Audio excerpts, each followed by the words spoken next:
Buen día, ¿cómo les va? Buen día. Arranqué a grabar. Buenos días, ¿cómo les va? Hoy me acordé de grabar desde el primer momento.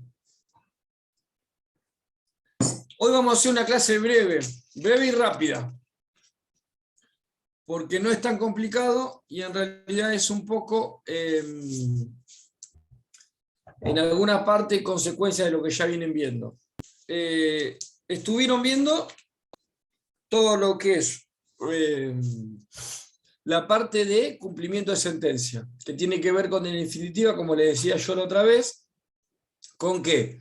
Con que una sentencia dictada y que manda a llevar adelante la ejecución pueda ser percibida. De lo contrario, no tiene sentido. Tener una sentencia, todo muy linda, todo muy bien, pero si no la cobramos, nuestro cliente no va a estar tan contento. ¿Cómo le va, Lucien?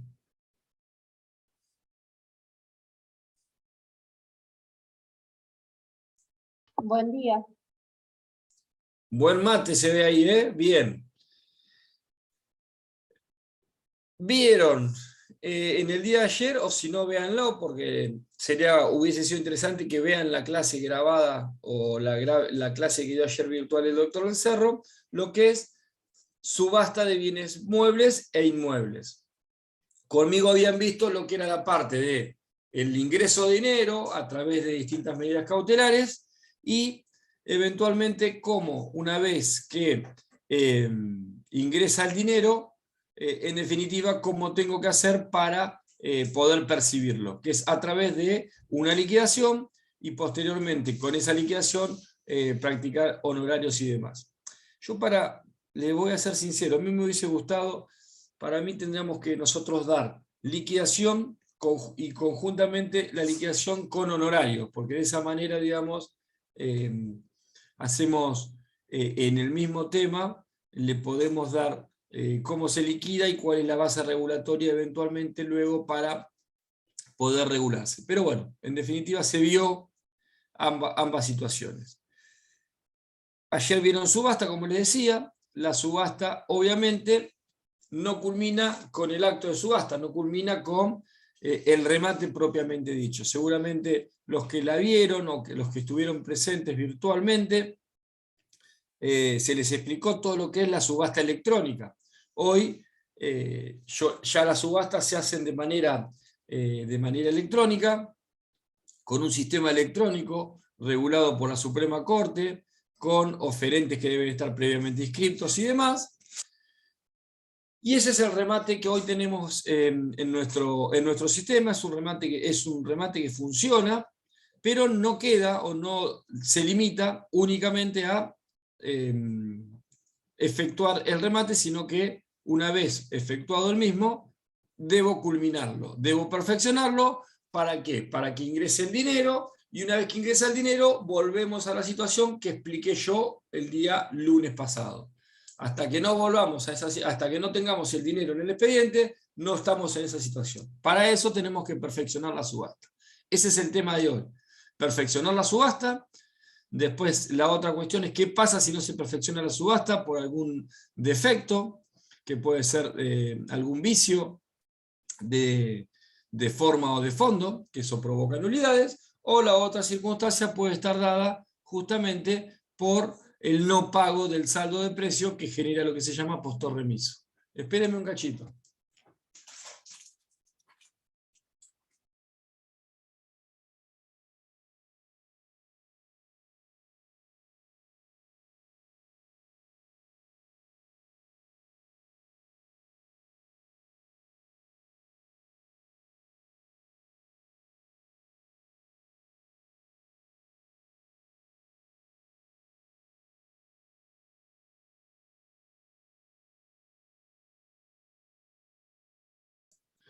Bueno,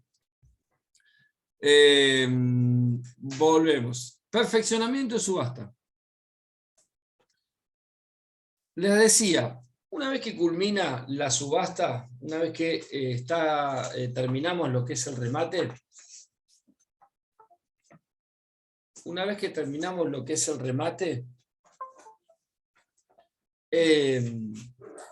tenemos que continuar, digamos, los pasos siguientes. Ustedes vieron, vamos a retrotraernos un poquito a lo que es la clase de ayer. Ustedes vieron es que una vez que se cierra el plazo establecido para efectuar las ofertas, vamos a retrotraernos un cachito. El martillero, ¿qué es lo que tiene que hacer? El martillero tiene que rendir cuentas documentadas del acto de subasta. Y en esa rendición de cuentas, lo que hace el martillero eventualmente es justamente determinar quiénes fueron los que ofertaron, cuál fue la mayor oferta, todos los datos del mayor oferente, y eventualmente retirar de cuenta de los gastos que ocasionó o que se ocasionaron para efectuar esa subasta, ya sea gastos de edictos en el boletín oficial o en el diario de mayor circulación del lugar. Ya los gastos se han limitado un poco porque ya no tenemos gastos de alquiler de salón, ya no tenemos gastos de seguridad, pero sí puede haber gastos, por ejemplo, de un cerrajero para el caso de que haya que ingresar a la propiedad. Ustedes recuerden que para subastar un inmueble, el martillero, que es el auxiliar de justicia, tiene que hacerse de la propiedad, tiene que tomar posesión, aunque sea una posesión, entre comillas, precaria, pero tiene que hacerse del lugar, siempre y cuando esté desocupado, por supuesto, para poder exhibirlo, para poder saber, en definitiva, el estado en que se encuentra. Si está ocupado, la posesión es de manera formal, pero de todas maneras va a tener que hacer o realizar el acto de visita del inmueble, con lo cual, sea por las buenas o sea a través de la utilización de la fuerza pública, es importante que el bien inmueble sea exhibido antes de la subasta.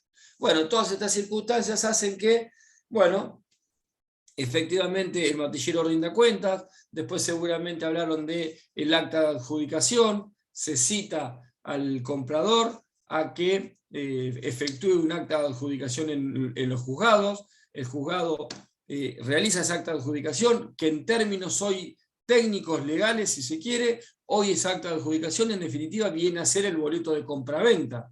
Antes, cuando uno remataba, lo que se producía era que el martillero bajara el martillo, quien era comprador pasaba a una sala con el martillero y el martillero confeccionaba un boleto específico y tal como uno lo conoce, un boleto en el cual el comprador pagaba la seña, la comisión del martillero y el correspondiente sellado, y se llevaba un ejemplar de ese boleto de compraventa. Hoy eso no existe, como todo es virtual, sino que eso está reemplazado por esa acta de adjudicación. Esa acta de adjudicación que en definitiva en algún caso puede tener la intimación a depositar el saldo de precio, en otro caso podrá determinarse que en ese momento del acta se abonen la comisión del martillero, un sellado, un 10% de seña y a partir de ahí la intimación para que dentro de los 5 días se deposite el saldo de precio. Pero en definitiva esto es todo lo previo a lo importante, a tener un comprador determinado, un acta de adjudicación efectuada y una intimación al comprador a depositar el saldo de precio. ¿Hasta ahí estamos? Váyanse. ¿Hasta ahí estamos? Sí, sí estamos. Pero ¿qué plazo tiene para pagar el saldo de precio? ¿5 o 10 días? No. La intimación para pagar el saldo de precio siempre es por 5 días. Esperen que saludo a mi hija.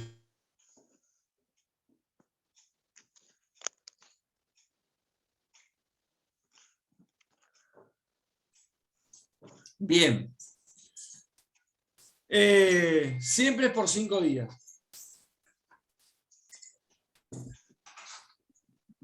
¿Sí, Bien, Lidia? gracias. Sí, Bien. gracias, Gonzalo. Bien, entonces,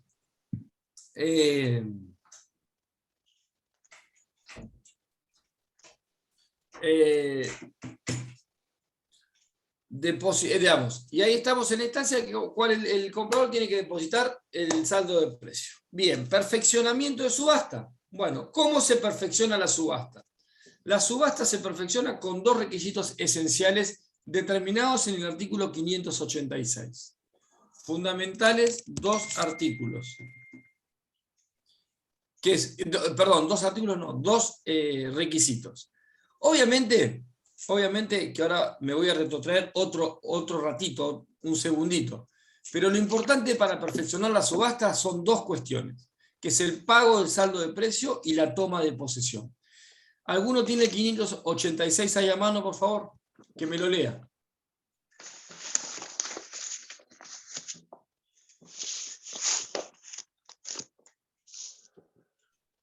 Perfeccionamiento de la venta.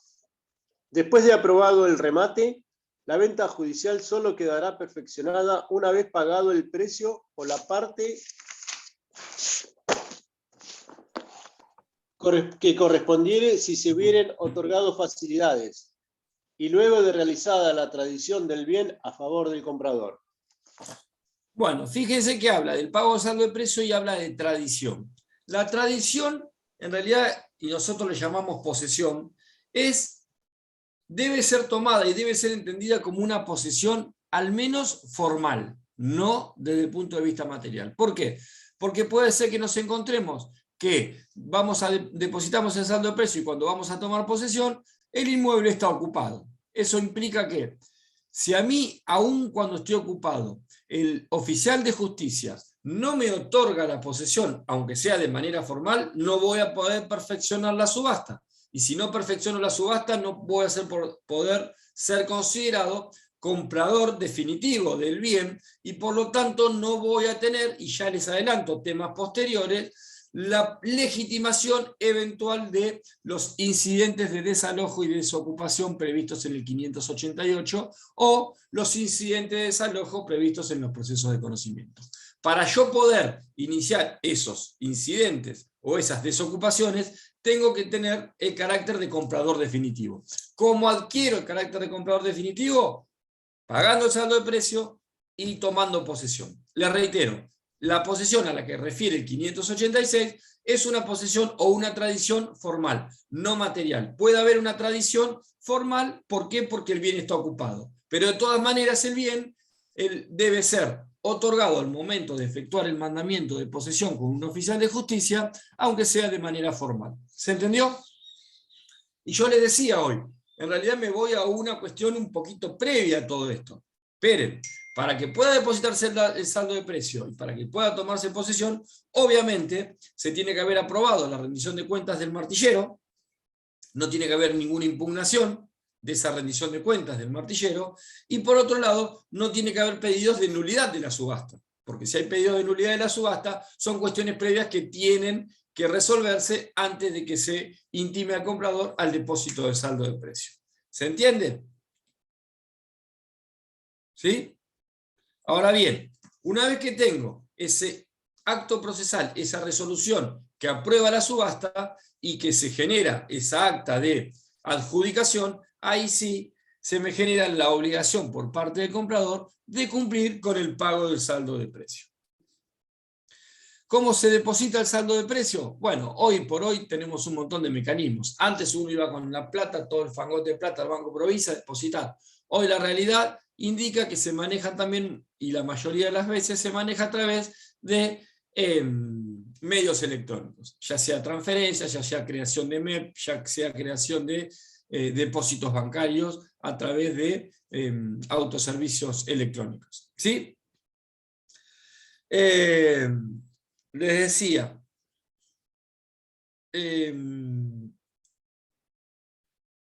¿qué más puede hacer el comprador? Perdón, ¿qué más puede hacer el comprador al momento de que se aprueba la subasta y lo intiman al depósito de saldo de precio? También en ese momento debe ratificar eventualmente entre el comprador, si compró en comisión, entre comisión y comitente deben ratificar esa compra en comisión. Ese es el momento también, al momento de efectuar el depósito de saldo de precio. ¿Sí? ¿Hasta ahí está claro? Y una vez que una vez que se deposita el saldo de precio, ahí es cuando el juez ordena ese mandamiento de posesión para seguir cumpliendo con el 586. ¿Cómo se hace la posesión o cómo se otorga la posesión? Les comentaba a través de un mandamiento de posesión. Es un mandamiento de posesión, ¿sí?, que se realiza a través de un oficial de justicia que, junto con el comprador en subasta o con los autorizados en el mandamiento, van al domicilio pertinente y proceden a entregar mediante un acta que labra el oficial de justicia la posesión del bien. Si el bien está ocupado, indica por quién está ocupado y de todas maneras se entrega la posesión, notificando en ese acto puntualmente, indicando al ocupante que el señor que está con él y que en este acto está tomando posesión es el nuevo comprador, es el nuevo titular, es el nuevo dueño del inmueble en el que está habitando. Después, las circunstancias entre ocupante y comprador se dirimen en otro proceso o en el mismo proceso dependiendo de la situación. Ahora cuando veamos desocupación veremos el tema.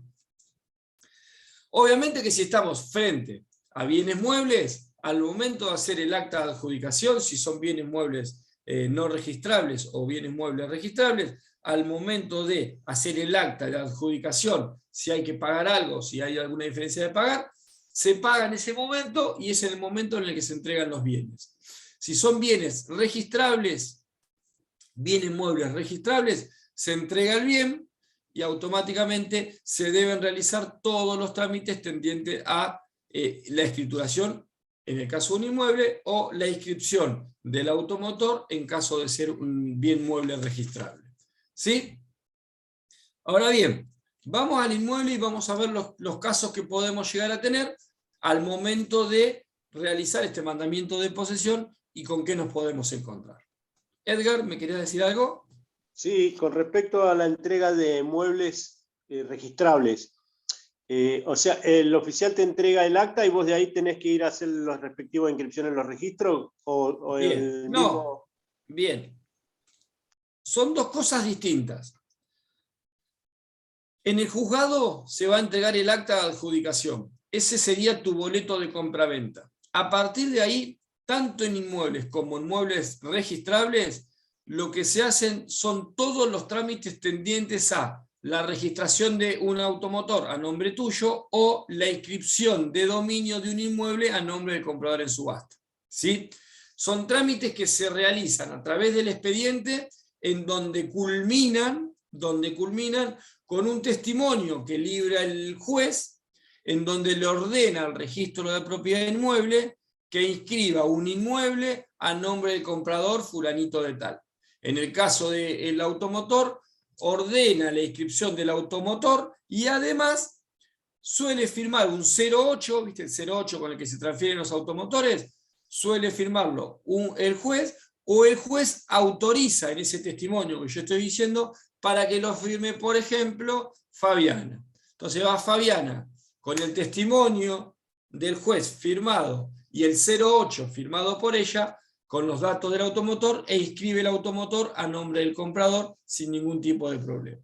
Obviamente que hay trámites previos a que el juez ordene ese testimonio de inscripción. En el caso de inmueble, obviamente los trámites son varios. Tengo que liberar de deudas hasta la toma de posesión de los impuestos, tasas y contribuciones. Tengo que, a su vez, después deberé levantar las medidas cautelares que estén trabadas en el inmueble, porque no se transfieren las medidas cautelares, los embargos que tenga el inmueble no se transfieren al nuevo comprador, sino que esos embargos se levantan y subrogan el valor, digamos, subrogan la garantía del embargo con el saldo de precio, con las sumas depositadas en el expediente.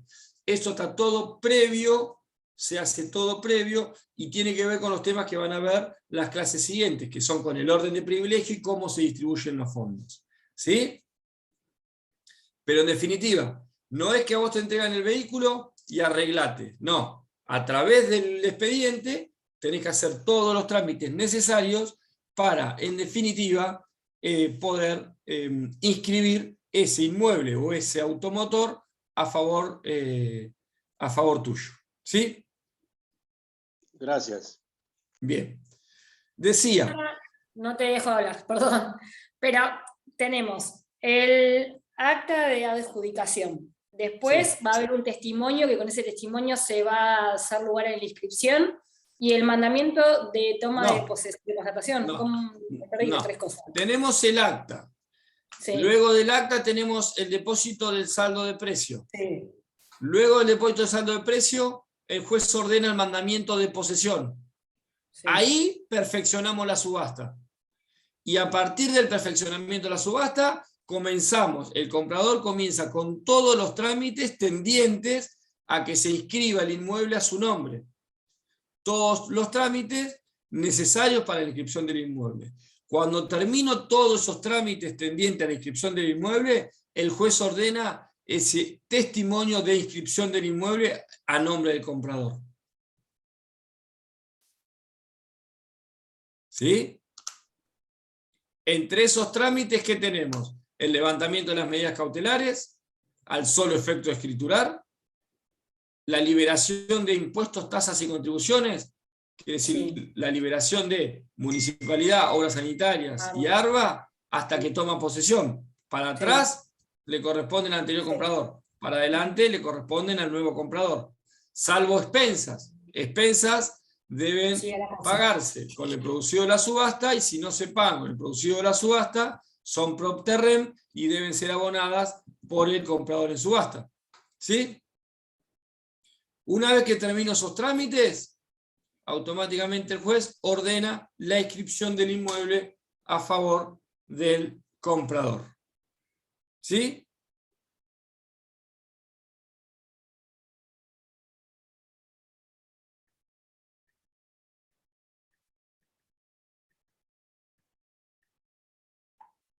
Bien. Dicho esto, ¿cuáles son las circunstancias que nos podemos encontrar cuando tenemos el mandamiento de posesión ordenado? Bueno, primer caso es el caso más sencillo, no tengo ocupantes. Y si no tengo ocupantes, el mandamiento de posesión, si se subastó, libre de ocupantes, quiere decir que el martillero, como les decía, fue con un cerrajero, abrió el inmueble, ingresó, lo exhibió y tiene las llaves del inmueble. Con lo cual, cuando yo deposito el saldo de precio y se me ordena el mandamiento de posesión, me entregan las llaves o le mandan las llaves junto al mandamiento al martillero para ingresar al inmueble. Ese es el caso más sencillo. No hay ocupantes, vamos con el oficial de justicia, el oficial de justicia nos pone en posesión, vemos cómo está el estado, hacemos el acta y se terminó la situación. Ese estaría buenísimo y genial. No siempre pasa eso. Y hay veces que está ocupado. Y puede estar ocupado, y acá tenemos distintas circunstancias. Si está ocupado por el ejecutado o grupo familiar del ejecutado, acá la situación es que en un mismo mandamiento se van a ordenar dos órdenes. La primera es la posesión del inmueble y la segunda es el lanzamiento del ejecutado y su grupo familiar. ¿Sí? Y ustedes me dirán, y va con el oficial de justicia, toman la posesión y lo sacan, listo, lo vuelan. No, hay un procedimiento, y el procedimiento de cómo se diligencian los mandamientos, las cédulas también, está, no sé si lo saben, si no se los recuerdo, en la acordada 3397 de la Suprema Corte.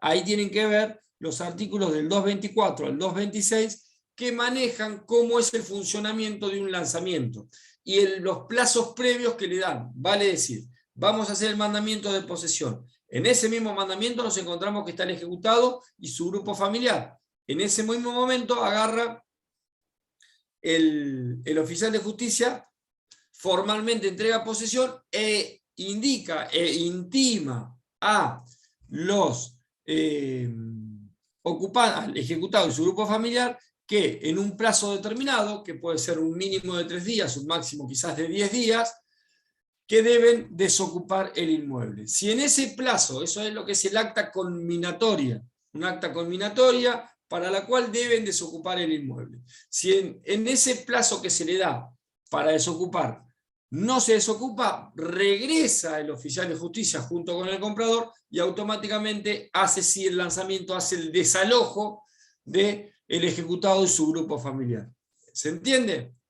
2 pasos tiene entonces este tipo de mandamientos. Primero es la posesión y el acta conminatoria a que desocupe el inmueble. Segunda parte, sin cerrar el mandamiento, cumplido el plazo que se le da para que desocupe, tienen que desocupar, y si no desocupan, automáticamente, culminado el plazo, regresa el oficial de justicia y procede al desalojo, al lanzamiento de ese ejecutado y su grupo familiar. Si el ejecutado o su grupo familiar, al momento de cumplirse el plazo, se retiraron, pasamos al primer ejemplo, al primer caso, el inmueble está desocupado y automáticamente se entrega la posesión y la tenencia definitiva, la tradicional comprador en subasta. Y qué luego pasa? tenemos... Sí. Perdón, una pregunta, Gonzalo. ¿Y qué Sí. pasa si bien ellos ya tenían el plazo para poder desocupar, llega la fecha, no lo hacen? Y que bueno, vos decís que ellos, por la fuerza pública, ¿no? Si se resisten, pero ¿qué pasa si hay, qué sé yo, hay niños, discapacitados, estas leyes de sujetos vulnerables? Bien, bien. Ahí nos encontramos, digamos, lo primero que ustedes tienen que saber es, toda persona puede ser desalojada.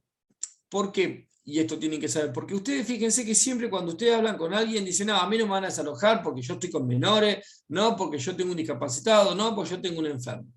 Y la realidad, digamos, es que llegar a esa situación o exponer a esa situación a alguna persona, la realidad que es muy feo, pero lamentablemente también están los derechos de quien compra en subasta libremente y pretende hacerse del bien que compró. Ahora bien, la realidad es que cuando uno realiza un mandamiento, ya sea en cualquiera de los tres casos que vamos a ver, lo que uno pretende es tratar de que no se trunque la medida, que no se trunque esa posibilidad de llevar a cabo adelante la diligencia. Por lo tanto, lo que uno trata de hacer es pedir medidas, que el juez me otorgue medidas y facultades, por eso les digo que lean esos artículos del 224 al 226, facultades para el caso de encontrarnos con ciertas circunstancias. Por ejemplo, me encuentro con una circunstancia en la cual los propietarios ejecutados, porque a ver, recuerden que tenemos un mandamiento de constatación antes de realizar la subasta. Ese es el que nos dice quién está dentro y nos dice que está el ejecutado. Entonces, vamos a suponer que cuando vamos a tomar posesión, nos encontramos que el ejecutado no quiere abrir la puerta. Y ahí tenemos una medida que el juez nos va a otorgar, una facultad de lo que es el allanamiento. El allanamiento es la posibilidad de ingresar a un lugar ante una resistencia activa o pasiva. Activa es que hay alguien adentro y no puedo ingresar y no me deja ingresar. Pasiva es que no hay nadie adentro, no tengo llave, pero está desocupado el lugar. Esto es una resistencia pasiva, con lo cual necesito la intervención de la fuerza pública. Lo segundo que nos va a otorgar el juez como facultades, todo pedido por las partes, por supuesto, nos va a otorgar la posibilidad de intervención de un cerrajero para el caso de ser necesario, para el caso de tener que violentar una cerradura. Tercera medida que nos puede llegar a otorgar el juez, ante el pedido de parte también, la posibilidad de traslado de personas enfermas. ¿Qué pasa? Muchas veces pasaba que al momento de realizar había una persona enferma, que se hacía el enfermo, estoy en cama, estoy en camilla, y se podía truncar una diligencia. Hay la posibilidad de facultades para el traslado de personas enfermas a centros asistenciales que sean de disposición del enfermo o en caso de no tener ninguna orden por parte del enfermo, no tener obra social, a un hospital público. El traslado de personas discapacitadas a centros específicos y especializados para personas discapacitadas. Todas esas cuestiones pueden ser pedidas. Incluso si hay menores, se le puede dar intervención a lo que es el Instituto de Menores de la municipalidad para que intervenga también en el momento de diligencia y esté y vele por los intereses de los menores que van a ser retirados del lugar. ¿Sí? Todas medidas que son totalmente de mal gusto, que son, digamos, todas situaciones que generan malos tragos, pero que en definitiva pueden ser llevadas a cabo y si el juez lo ordena así, deben ser cumplidas de la manera o con las facultades que otorga el juez. ¿Sí? Sí, gracias, Gonzalo. Gonzalo. Sí. Doctor, en el caso de que, por ejemplo, no sé, por alguna cuestión, el inmueble sea desocupado, lo desocupe, Sí. y haya un deterioro. Bien. Bueno, no sé, ahí tenemos dos circunstancias.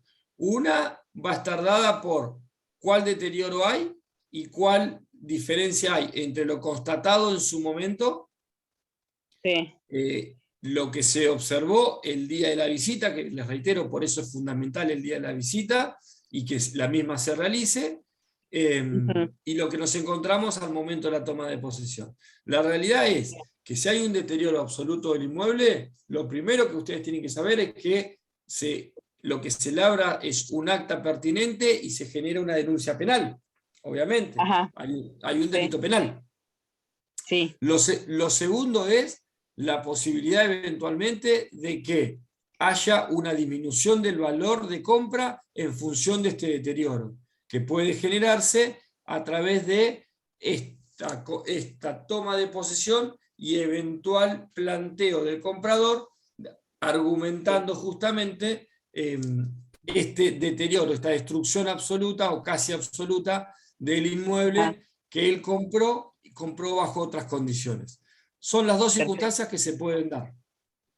Perfecto, gracias.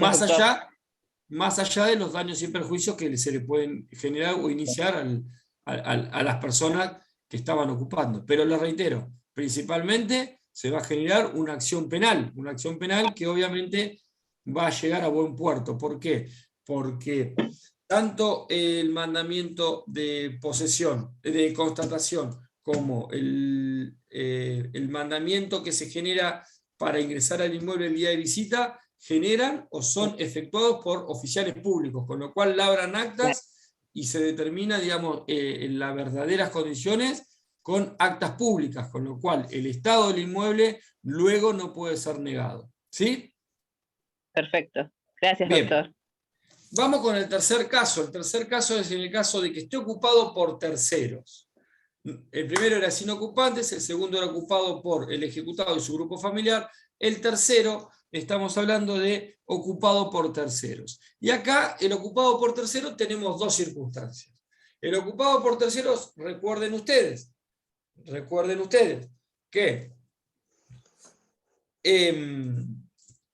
cuando hacemos el mandamiento de constatación, la persona que está dentro del inmueble nos dice o nos otorga un plazo, se les otorga un plazo para que mi hija se olvidó todo un material. Se le otorga todo un plazo para justamente acredite la condición en la que ocupa. Y acá el ocupante puede acreditar que tenía un contrato de locación con fecha cierta por un plazo determinado. Entonces, si está ocupado por un tercero que tenía un contrato de locación con fecha cierta, en el momento de toma de posesión, ¿qué se hace? Se le informa al locatario que el inmueble fue subastado, que el contrato se le respeta en plazos y en condiciones, y que el nuevo comprador es, en este caso vamos a suponer, Edgar, es el nuevo comprador. Y por lo tanto, los cánones locativos que debe pagar a partir de la toma de posesión será a Edgar, que es el nuevo comprador. ¿Sí? Culminado el plazo locativo, automáticamente, como cualquier plazo locativo, el locatario deberá restituir el inmueble a su nuevo locador, que es el nuevo comprador en subasta. ¿Sí?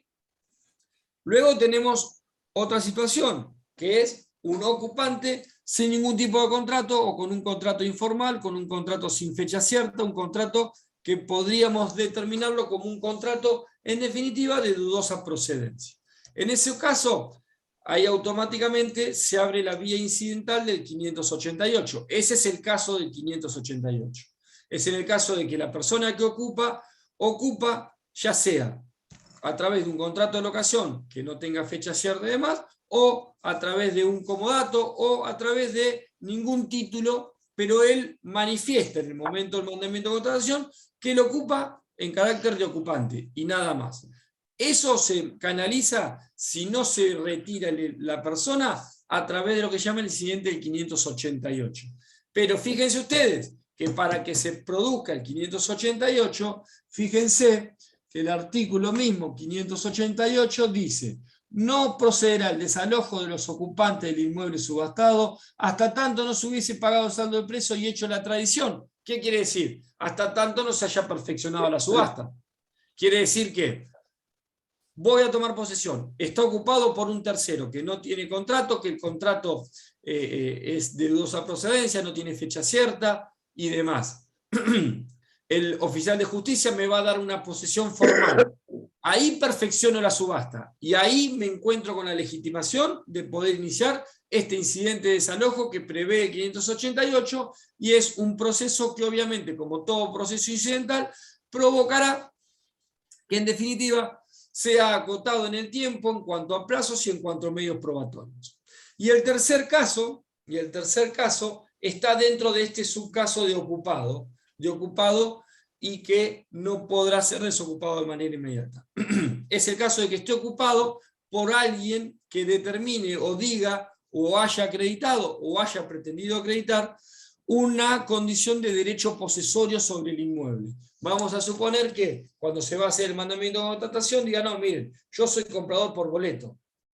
Y ahí nos encontramos una discusión de si está bien vendido o no está bien vendido, cómo pudo ser que esté vendido cuando el inmueble estaba embargado y estaba estando por ser subastado y demás.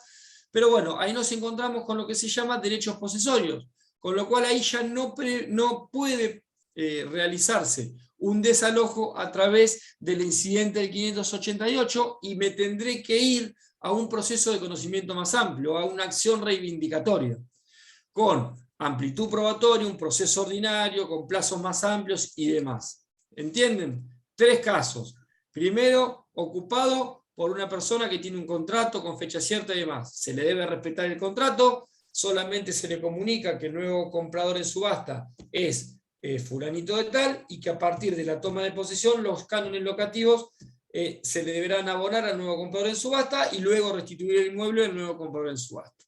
Segundo caso, un ocupante que no tiene ningún título, que está como ocupante o el título que acredita es un título insuficiente. En ese caso se canaliza un desalojo a través del 588, sin perjuicio de que tengo que tener la posesión, aunque sea de manera formal, porque tengo que perfeccionar la subasta.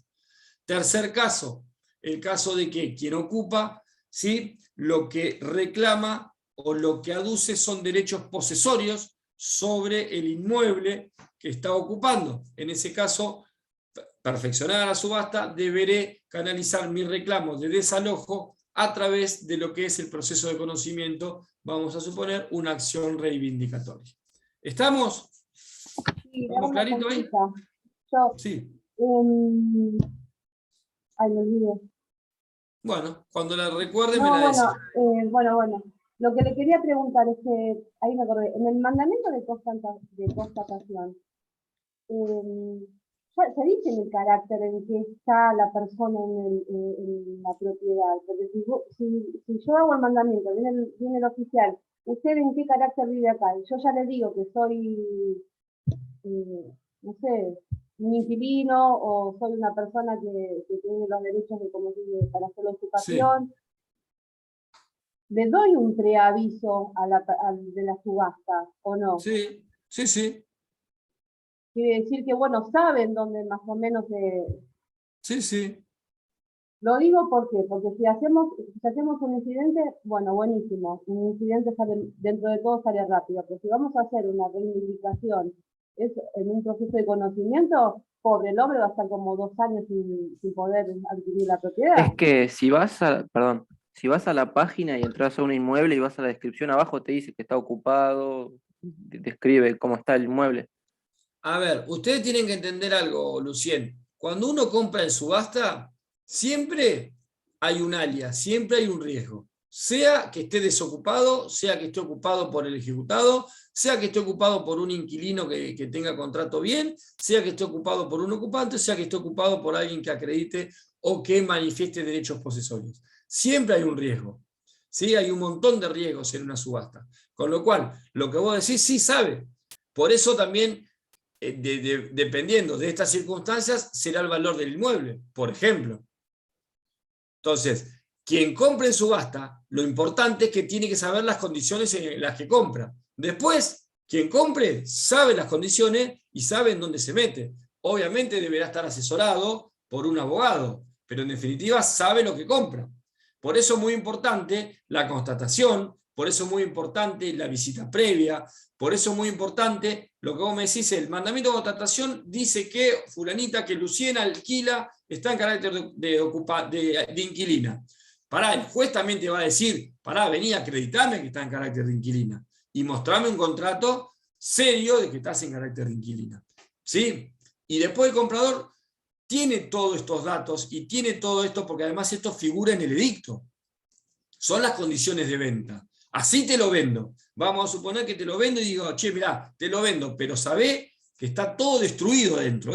Así está el departamento, está inhabitable. Vos después ves si querés comprar o no querés comprar.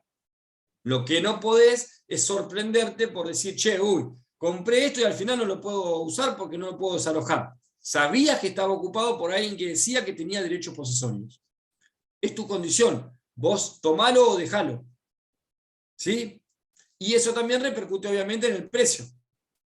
Un inmueble desocupado va a valer más que un inmueble ocupado. ¿Por qué? Porque el comprador sabe que va a tener quizás un problema o va a demorarse más en, en poder hacerse del inmueble. ¿Estamos? ¿Bien? ¿Claro? Gracias, excelente. Les cambio un poquito el orden de lo que es la clase, porque la clase, si ustedes leen lo que es el punto E, seguiríamos con nulidad. Pero yo voy a seguir con postor remiso y después voy a volver a nulidad. ¿Qué pasa con el postor remiso? Vamos rápido con esto porque si no, no vamos a llegar. Aguárdenme un segundo.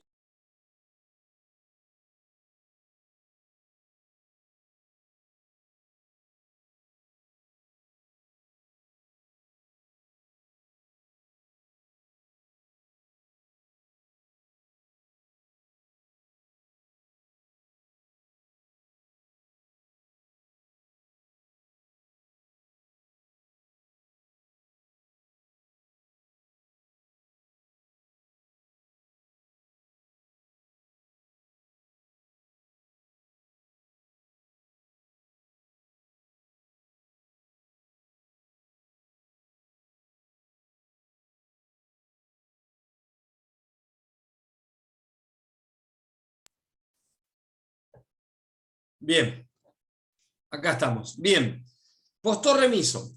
El postor remiso y todo lo que es postor remiso obviamente fue modificado en consonancia con lo que es la situación de la subasta electrónica.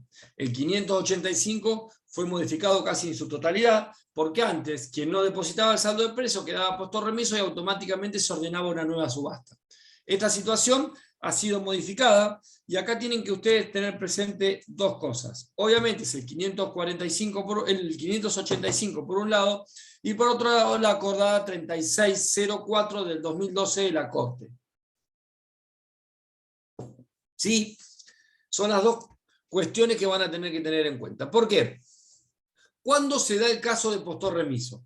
El caso de postor remiso se da cuando no se deposita el saldo de precio, cuando no se paga la seña, cuando no se paga la comisión del martillero, por ejemplo.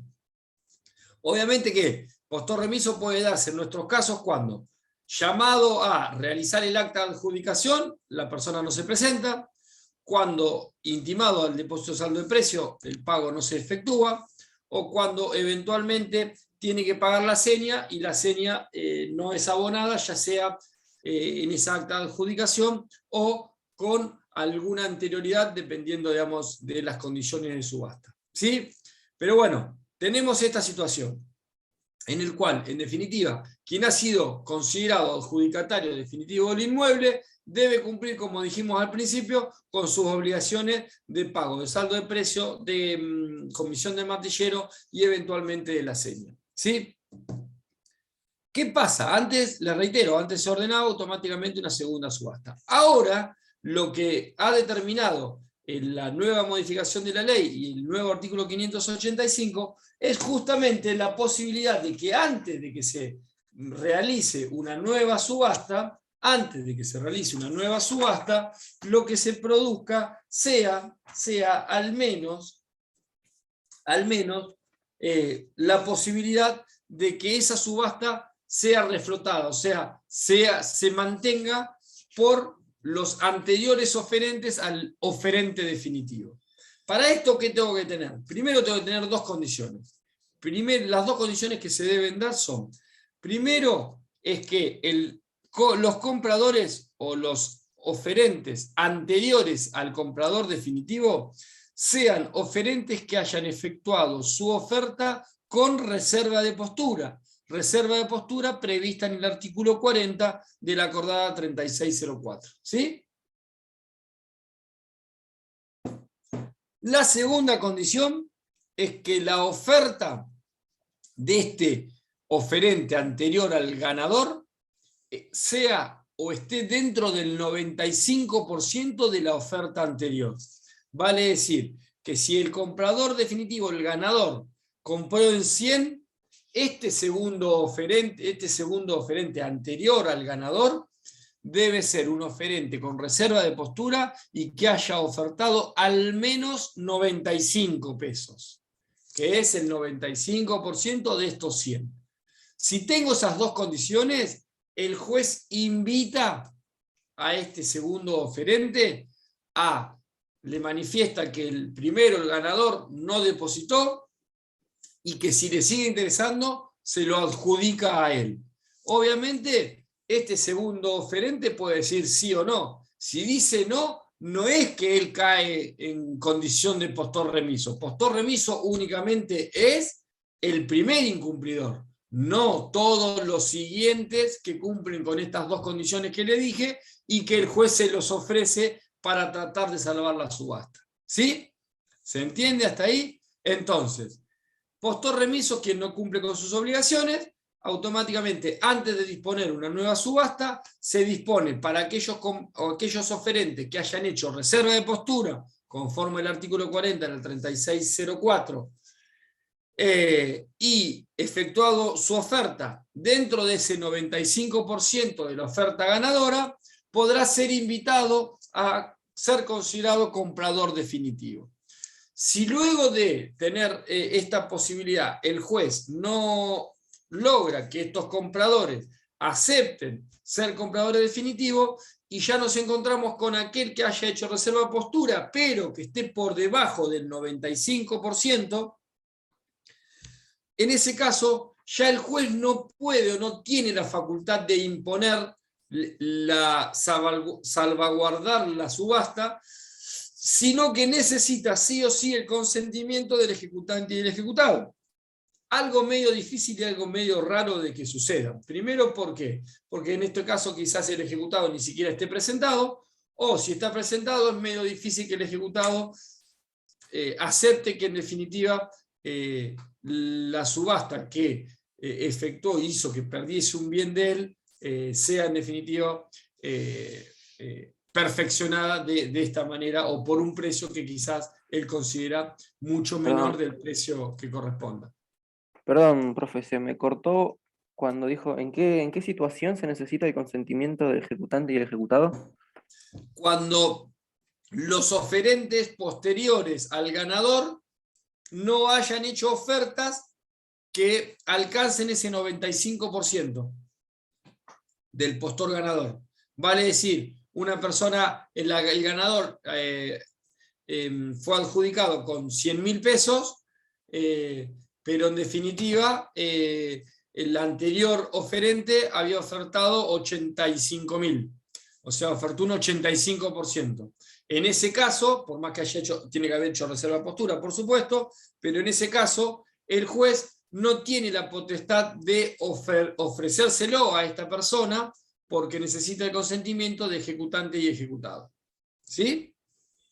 Ahora, en el caso de que sí haya alguno que haya mantenido la reserva y que cumpla con el requisito de que sea una oferta que esté dentro del 95% del precio, pero Sí. no es el único. Hay dos. No, pero a ver, la realidad es, cada una de las ofertas, o sea, a ver, cuando uno está ofertando en una subasta electrónica, Fabiana, vos ten en cuenta que si vos apostás, Vamos al casino. ofertás, vamos a suponer, yo oferto 96. Vos no podés ofertar 96, vas a ofertar 97. Y otro va a ofertar 98. No puede haber Sería dos con la 90. más alta dentro de ese 95%. La que le sigue, la que le La que sigue le en sigue a la orden. que ganó. Claramente, sí, la que le sigue en orden. Siempre es lo más cercano. Después al siguiente, después al Y puede el siguiente. siguiente en caso de que el más cercano no pueda, siempre que esté dentro de ese 95%. ¿Puede qué? Por ejemplo, tenés un 100 que no obtiene la plata, entonces no sirve. Tenés un segundo que tiene el 98 y te dice, no, pero yo no lo quiero. ¿Puede seguir con el del 97 siempre que esté hasta llegar al 95? Siempre que esté dentro de ese 95% y haya hecho reserva de posturas, no solo que puede, sino que debe el juez ofertárselos hasta llegar al 95. Bien. Si baja el 95, ahí ya no puede, ya no es potestad del juez y debe pedir el consentimiento. Sí, lo entendí. Gracias. ¿Sí? Con lo cual, si tengo esta situación y no hay nada de esto, los siguientes que están dentro del 95 no quieren y no hay consentimiento de ejecutado o de ejecutante, automáticamente ahí caemos sí en la figura originaria de postor remiso definitivo y tener que realizar una nueva subasta. Tener que realizar, lamentablemente, una nueva subasta. ¿Sí? Y la nueva subasta, obviamente, deberé comenzar con todos los requisitos para realizar la subasta. ¿Cuáles son las consecuencias? ¿Cuáles son las consecuencias de este postor remiso? Bueno, las consecuencias del postor remiso, yo les voy a ser sincero, se las voy a decir, pero jamás las he visto puesto en práctica. ¿Por qué? Porque en principio, la primera consecuencia del postor remiso es que él cargará con el pago de el menor precio que se obtenga en la segunda subasta. Vale decir que si él había ofertado 100 y se había vendido en 100 y en la segunda subasta se vende en 90, esa diferencia de precios, esos 10 pesos, los va a tener que pagar, ese postor remiso. Además, los intereses acrecidos, ¿entre qué? Entre el que él tenía que depositar el saldo de precio y que se deposita el nuevo saldo de precio, intereses acrecidos sobre el capital reclamado. Y por último, todos los gastos en que se incurren para la nueva subasta, vale decir, nueva publicación de edictos, nueva, digamos, quizás propaganda adicional, bueno, todos los gastos que se generan para realizar la subasta. Esto también, todos estos tres conceptos son los que se deben sumar, liquidar y eventualmente con esa liquidación que se realiza, aprobada la misma, se hace lo que se llama una certificación de esa liquidación y esa liquidación aprobada, esa resolución aprobatoria de esa liquidación, me servirá como eventualmente título ejecutivo para poder reclamarle al comprador, al postor remiso, las sumas pertinentes y efectuadas con esta liquidación que les digo. ¿Se entendió? Les reitero, más allá de todas esas circunstancias, nunca lo he visto yo. Nunca he visto que a un postor remiso le terminan reclamando todas estas cosas. Generalmente después tienen la suerte de que en la segunda subasta sale a más precio, entonces, salió más caro. Bueno, distintas circunstancias, pero nunca lo he visto. Ahora sí, sepan que las consecuencias son esas. Pago del menor valor que se obtenga y eventualmente los gastos que se generen por la nueva subasta, más los intereses que se generen por el pago tardío entre el depósito de saldo de precio y el nuevo depósito de saldo de precio. ¿Sí? Vamos con nulidad de subasta, lo último, rapidito. Ustedes vieron nulidad de ejecución, ¿verdad?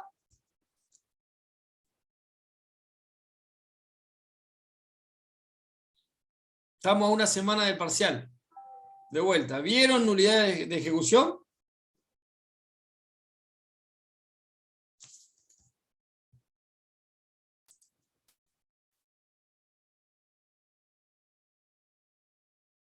Sigo esperando.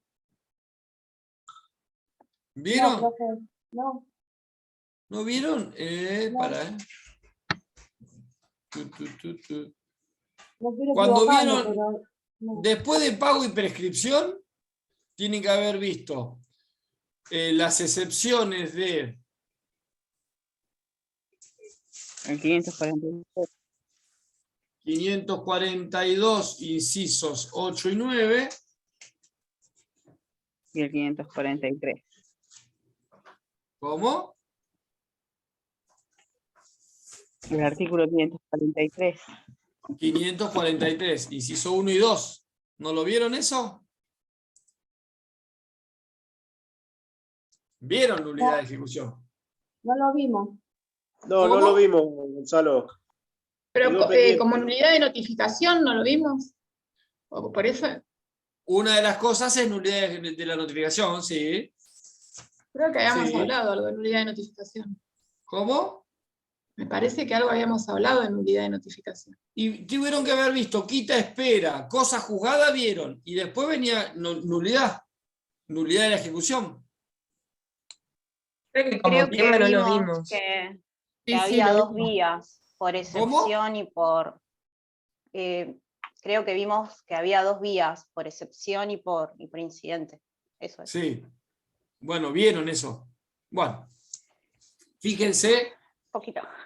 en todos casos, bueno, vamos a ver después, pero tienen que haberlo visto.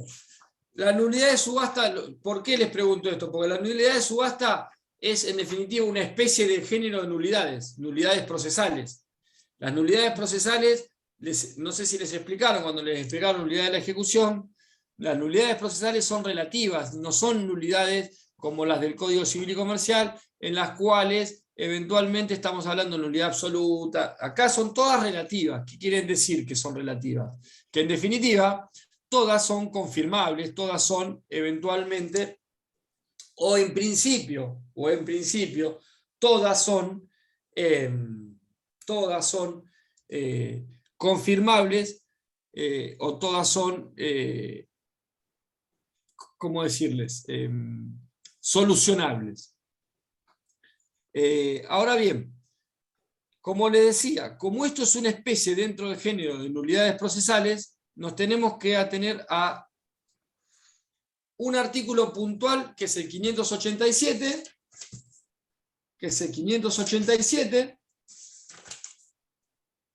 que habla de nulidad de la subasta. Esto es específicamente subasta, nulidad de subasta, pero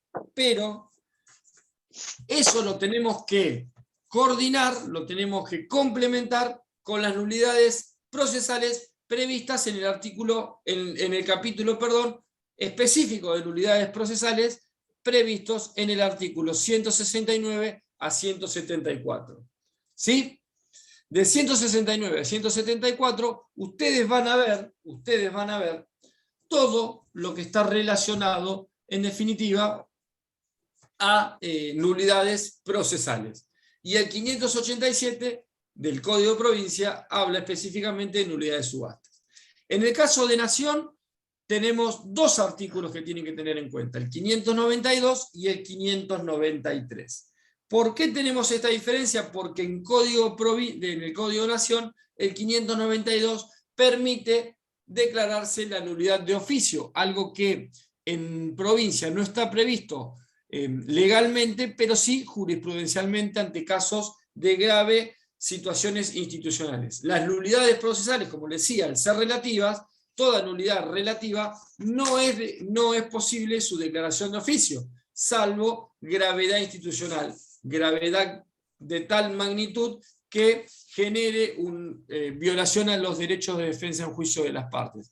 Son los únicos casos en los cuales eventualmente se puede declarar la nulidad de oficio. Si no, siempre las nulidades procesales, al ser nulidades relativas, son nulidades que deben ser declaradas a pedido de parte. ¿Sí? ¿Estamos hasta acá?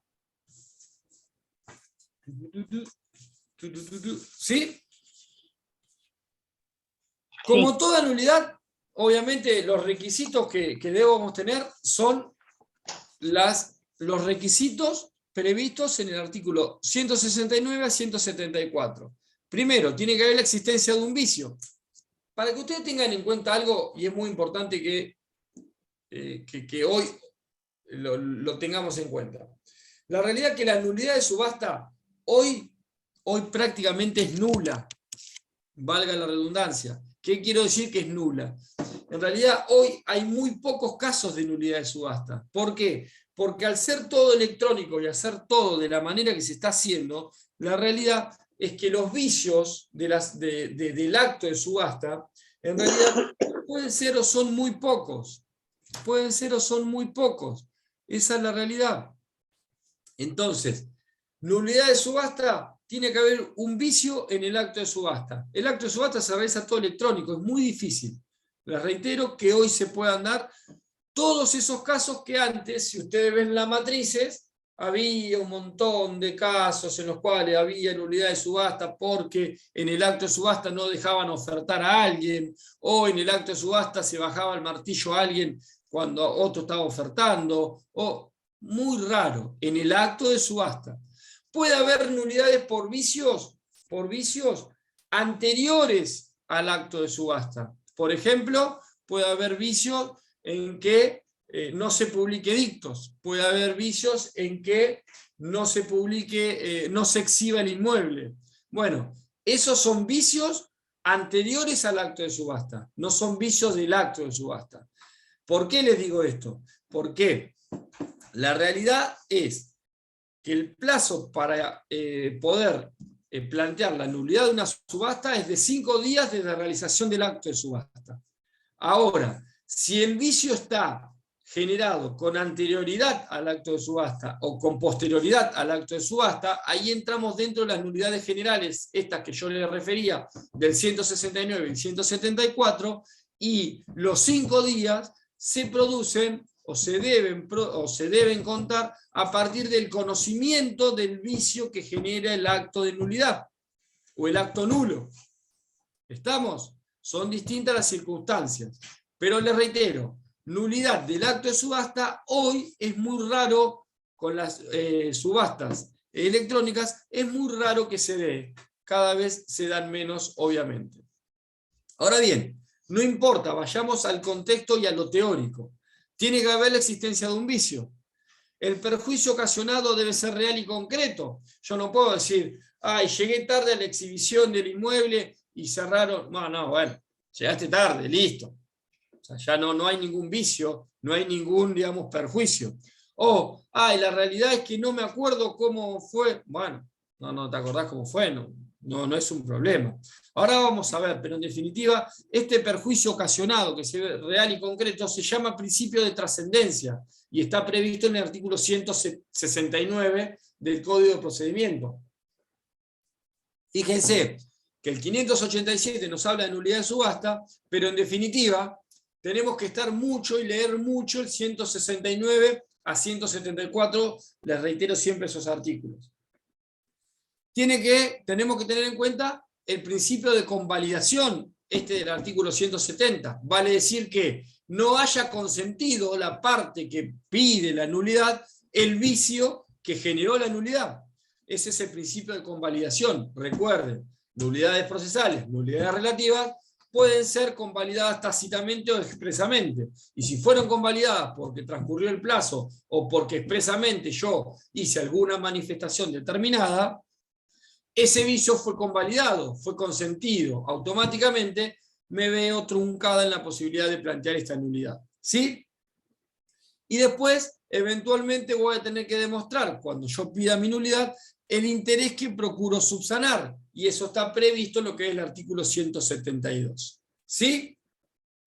Ahora bien, reitero, una cosa es nulidad de subasta y otra cosa es nulidad de la ejecución. Nulidad de la ejecución la tenemos prevista en el 543, y es lo que decía hoy Victoria, que hablaba de esta mala intimación de pago, este error en la preparación de vía, que son lo que prevé, lo que está previsto en el 543. Pero eso es nulidad de ejecución, no es nulidad de subasta. La nulidad de subasta refiere únicamente a vicios en el acto de subasta, anteriores al acto de subasta y posteriores al acto de subasta. Vamos a suponer que tenemos el caso de que no se publiquen edictos, o se publiquen edictos en el boletín oficial pero no en ningún diario. Eso provoca un vicio de la subasta. Eso es una nulidad de subasta. ¿Sí? Ahora, si yo, luego de realizada la subasta, veo y observo que hubo un error en el mandamiento de intimación, no voy a pedir la nulidad de subasta, voy a pedir la nulidad de la ejecución. Voy a irme al 543. ¿Se entiende? ¿Estamos hasta acá? ¿Y quiénes son legitimados para pedir la nulidad de la subasta? En principio, el ejecutante y el ejecutado van a ser los legitimados para pedir la nulidad de subasta. ¿El comprador en subasta puede pedir la nulidad de la subasta? No, porque está comprando algo y en virtud de su compra está convalidando los vicios con los que eventualmente se están realizando el acto, con lo cual entra dentro del 170. Ahora, los legitimados pasivos, ¿quiénes pueden ser? Y van a ser el ejecutante y el ejecutado, va a ser el martillero que realiza un acto que en definitiva después a la postre puede llegar a ser considerado nulo, y también va a ser el comprador en subasta, que es parte interesada, en definitiva, en que la subasta se mantenga, con lo cual deberá ser escuchado en cuanto a sus intereses y en el porqué y en cuanto a qué fue lo que provocó la nulidad del acto. ¿Sí? Esto que hablamos de activo y de legitimados activos y pasivos, estamos hablando de que cuando la nulidad es pedida a pedido de parte, es efectuada a pedido de parte, que yo les decía, es lo que sucede en el 587 del Código de Procedimiento. En el 593, no 592, en el 593 del Código de Nación, puede ser de oficio declarado esta nulidad, puede ser de oficio impulsada esta nulidad. Con lo cual, en el 593 del Código de Nación está previsto la nulidad de oficio de una subasta, y en provincia, les reitero, no tengo una norma, pero jurisprudencialmente, eventualmente, puedo tener la posibilidad de que de oficio también sea dictada. Ajá, que está caliente el vago, che. Les decía, cuando hablábamos de plazos, 5 días si son producidos antes del acto de la subasta o en el acto de la subasta, 5 días de conocido el vicio, ¿sí? Si el vicio es en el acto de subasta, son 5 días desde la realización de la subasta, ¿sí? Ese es el plazo. El trámite se tramita a través de los incidentes del 175 y siguientes del Código de Procedimiento. Y la resolución que se dicte es apelable tanto para ejecutante, ejecutado y martillero, y tanto también para el comprador en subasta. Ahora, lo que siempre se discutió era si era eventualmente pasible del recurso extraordinario la resolución que se dicta en un incidente de nulidad de subasta. Y la realidad indica que para que proceda un recurso extraordinario, ¿qué teníamos que tener fundamentalmente? Sentencia definitiva. Que no se pueda, sí, que no se pueda discutir después. Sentencia definitiva, correcto. Y la realidad es que la jurisprudencia ya tiene dicho hace mucho tiempo que para la única persona que esto termina siendo una sentencia definitiva es ¿para qué parte? ¿Para quién? ¿Para el comprador? Para el comprador en subasta, que el comprador en subasta es, una vez que queda firme la sentencia de Cámara que determina que la subasta es nula, automáticamente para el comprador no hay más nada, deja de ser comprador, se quedó sin el bien.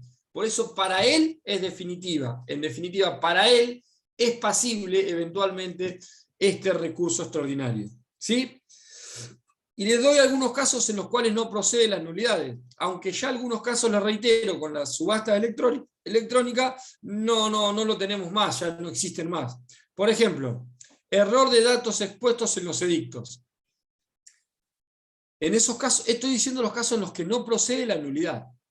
Vamos a suponer que hubo en los edictos publicados algún error de los datos.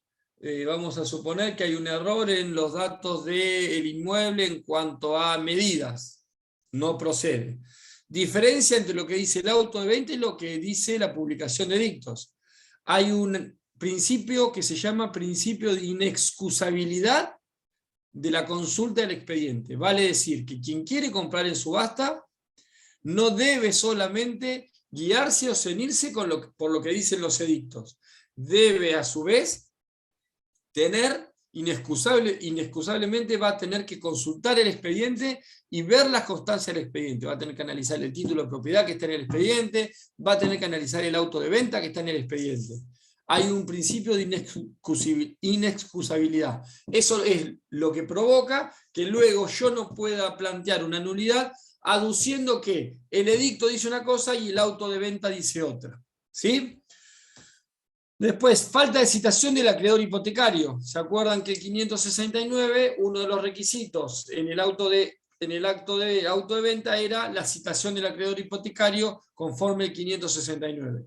¿Eso lo que va a provocar va a ser la nulidad? No, no provoca la nulidad. Lo que va a provocar es la paralización del expediente hasta tanto se cite el acreedor hipotecario y se presenta a hacer valer sus derechos. Pero no es suficiente para provocar la nulidad de una subasta. Lo mismo pasa si falta la agregación del título de propiedad. Si falta la agregación del título de propiedad, no provoca la nulidad. Lo que van a hacer van a traer el título de propiedad para poder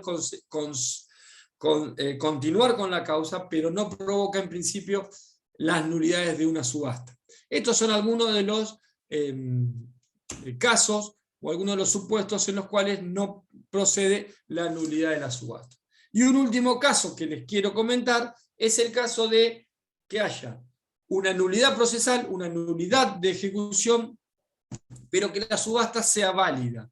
Que la subasta sea válida. Vale decir, se realiza la subasta, se aprueba la subasta, se deposita el saldo de precios, se perfecciona esa subasta con la toma de posesión y luego de eso se presenta a alguien planteando la nulidad de la ejecución en los términos del 543. ¿Por qué? Porque manifiesta que la intimación de pago fue mal efectuada y por lo tanto se debería declarar la nulidad de la intimación de pago y por ende todos los actos que fueron consecuencias de ese mandamiento mal hecho de intimación. Obviamente uno de los actos que es consecuencia del mandamiento de intimación es la sentencia.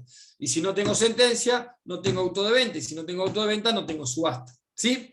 Entonces, siempre se discutió qué pasaba ante una situación en la cual se podía provocar la nulidad de la ejecución luego de haberse realizado la subasta y que esta subasta haya sido perfeccionada. Bueno, acá tenemos que atenernos a lo que establece el artículo 392 del Código Civil y Comercial, el que antes era el 1051 del Código Civil, y que habla del tercer comprador de buena fe y a título oneroso.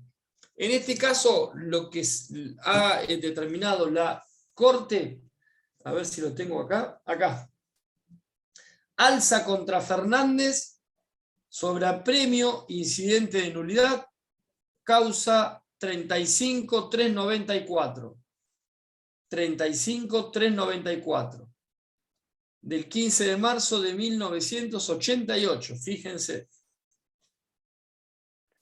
¿Cómo era la carátula de los nombres? Perdón. Los nombres es alza con Fernández. Gracias. Incidente de nulidad. En definitiva, ¿qué es lo que dice la Corte? Y esto es doctrina de la Corte. Es, cuando yo tengo una subasta efectuada de una manera correcta y tengo perfeccionada la subasta, quiere decir depositado el saldo de precio y tomado posesión, la nulidad de la ejecución no acarrea la nulidad de la subasta. Vale decir que se va a declarar la nulidad de la ejecución, se va a declarar la nulidad de todo el proceso, salvo de los efectos de la subasta realizada y ya perfeccionada. Quiere decir que este tercero comprador de buena fe no es violentado en sus derechos adquiridos en una subasta efectuada y perfeccionada. ¿Se entiende? ¿Se entiende? Doy por entendido si no me dicen nada. Perfecto. Entonces, ¿podría repetirlo, doctor? ¿Podés repetir, por favor? La nulidad,